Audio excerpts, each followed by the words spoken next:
1980 election was the bloodiest in Jamaica's history.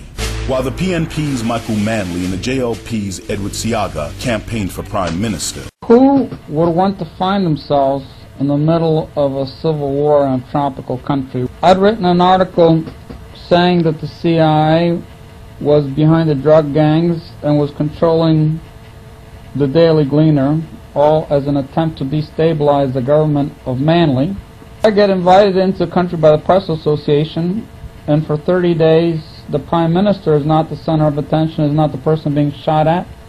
That person is me. What's the importance of the Gleaner? Here we have Ian Fleming sitting at Goldeneye, his retreat in Jamaica, where he wrote all the Bond books, and people familiar with the books will remember that the way James Bond starts every day is by reading the Daily Gleaner, especially in the first movie, Dr. No, which was filmed in Jamaica.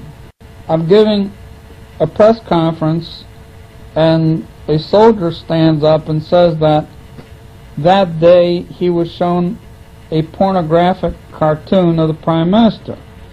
And I say that there's going to be a military coup within 30 days.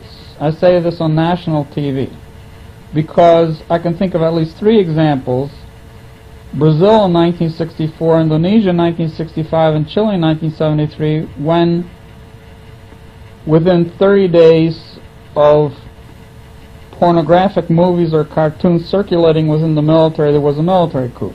I turn you over to Dr. Landis.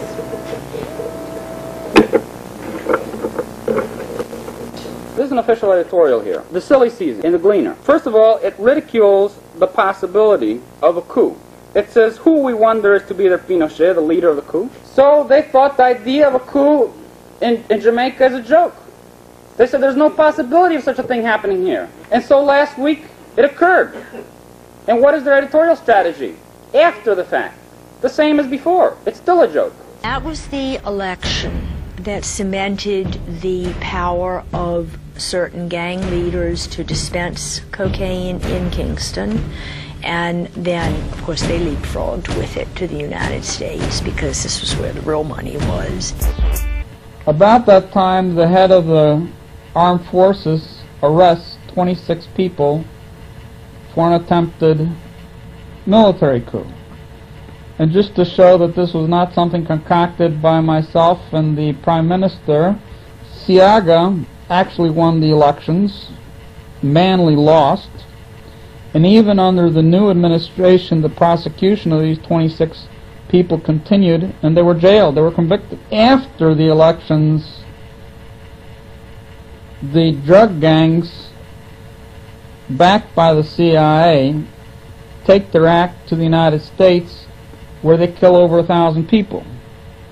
So to me, there's an exact parallel here between the CIA and Afghanistan, where they financed and backed bin Laden